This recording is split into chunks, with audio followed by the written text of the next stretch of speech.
Hello everybody, it's Josh Devine here. Today we're talking about playing to a click. Some drummers can't play without it. They need that click, they need that pulse, and they feel a little bit lost without it. And some absolutely hate it and just want to be left alone to push and pull as much as they want. Both are valid, but in today's world and the way the music industry is now, I think it's an absolute necessity that every drummer learns to play to their best of their ability to a click. Now, obviously the click is just a guide. It's there to guide you. It's not there to take over. It's not there to intently focus on.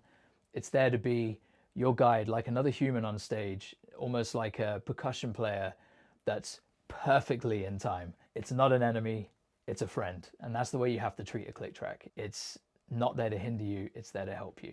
When you start practicing to a click, find a click sound that works for you. But I would always suggest don't just stick to one sounding click every time. Get used to playing to different sounds and different tones for a click, because different scenarios, different sessions use completely different clicks. It's unlikely that you're going to be able to go in and say, well, no, I want this click or I want that click. Like, you're just going to have to adapt. So as drummers, especially those that want to be session players or live players with multiple different bands, your goal is to be as versatile as possible. So that's one thing that I would always say is, and obviously the more subdivisions in a click, the easier it is to follow. I don't think there's any shame in needing some subdivisions in. If the click is quite slow in quarter notes, then put it to eighth notes and you'll notice actually there's more for you to gauge and there's more for you to anchor in on. It's really good to practice playing to clicks like that, but then it's also good practice to try and get your internal metronome syncing up the music so you don't need to rely on that safety net of having more subdivisions. Because again, you may be in a scenario where the click stops or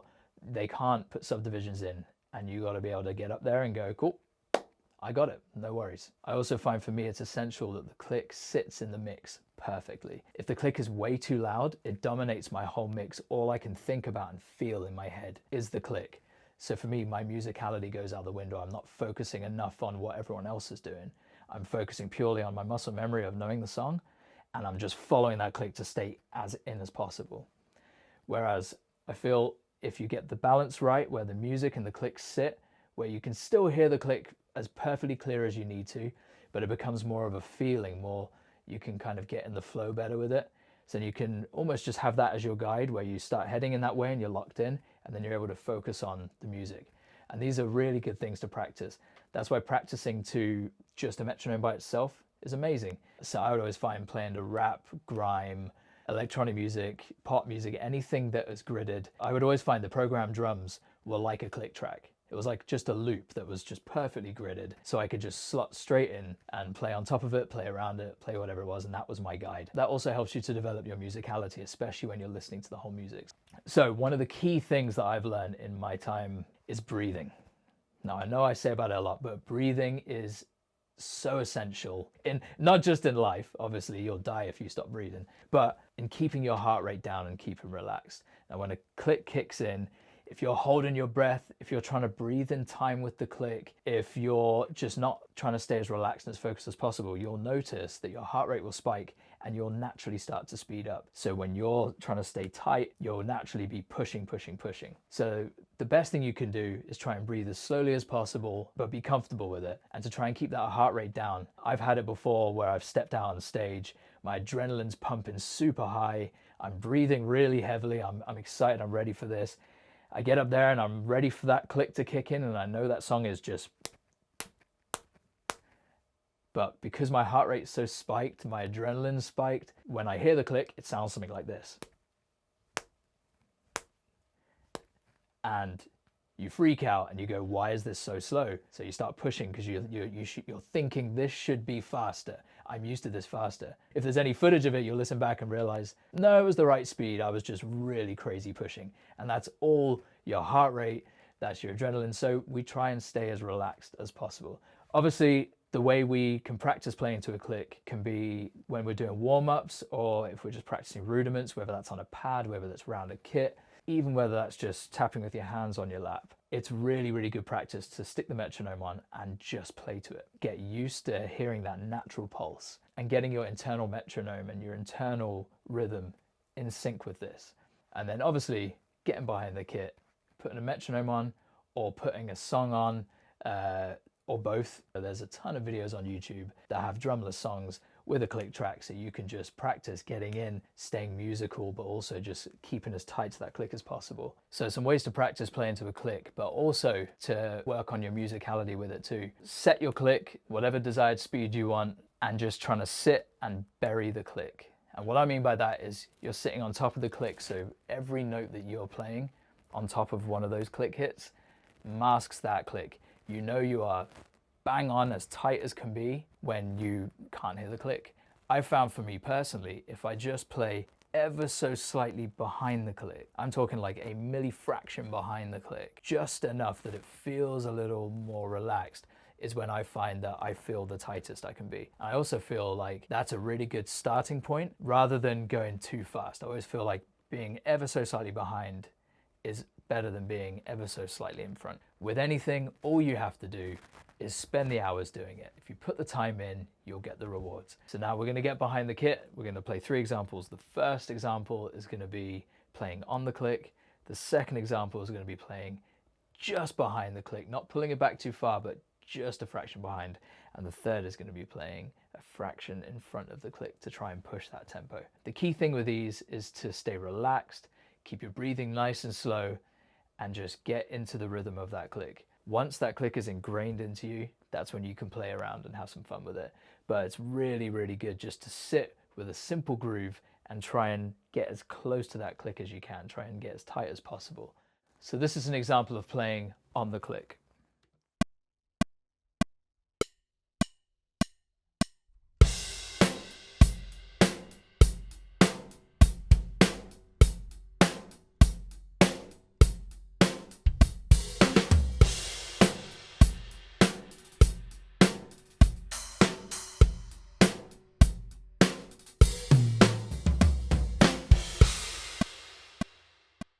Now this is an example of playing just a fraction behind the click.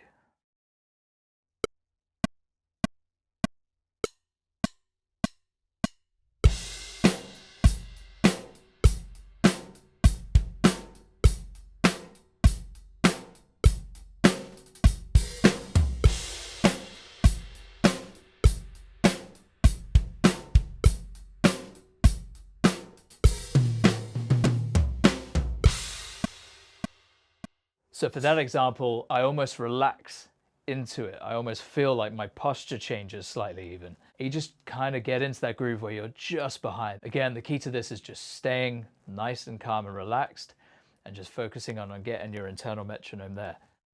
So this is now playing slightly in front of the beat. We're not trying to rush too far forward and we're not trying to keep speeding up. We're just trying to get slightly in front and then hold it, just to push the tempo along, especially for faster tempo songs or for certain styles of music.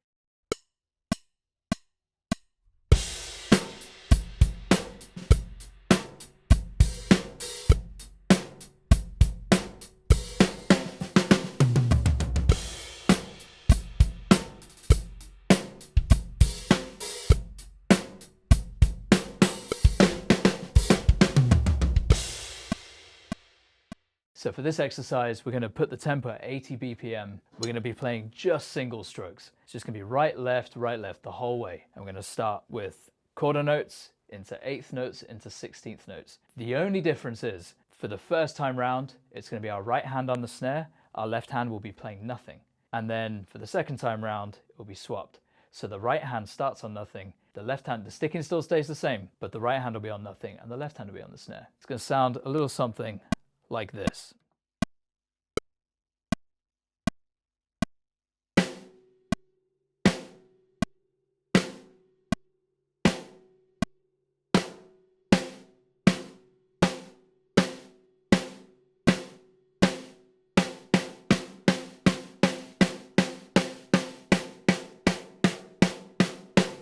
So for the left hand, it's going to be a little something like this.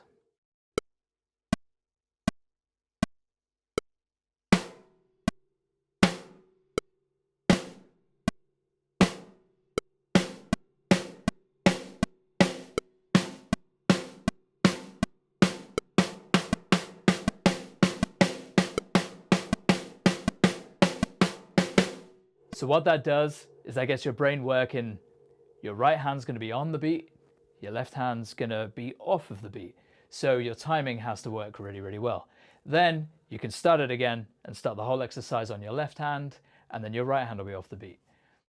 So for this last exercise, you're going to start 120, but then going to set the tempo to go down to 60 and then down to 30. So effectively, you're going from quarter notes to half notes to whole notes. Once the division has been taken away, your safety net gets less and less until eventually you're just hearing the one. And that's really, really going to test your inner metronome and see how spot on you are. We're just going to hit single strokes along with the click. It's going to be hard, but these are really great things to practice, just getting your internal metronome in time.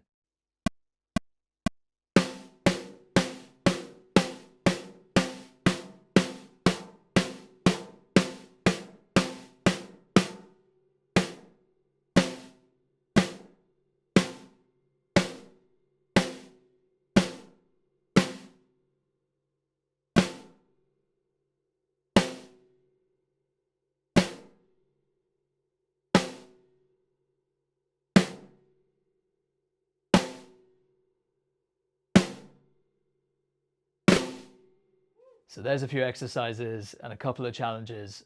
I hope you can find something in there that resonates with you. Practice, practice, practice. That's all it comes down to. If you put the time in, the results will come. So enjoy. Big thanks and a huge shout out to Daddario, Evans, ProMark for having me. We'll be seeing you on the next one. Much love.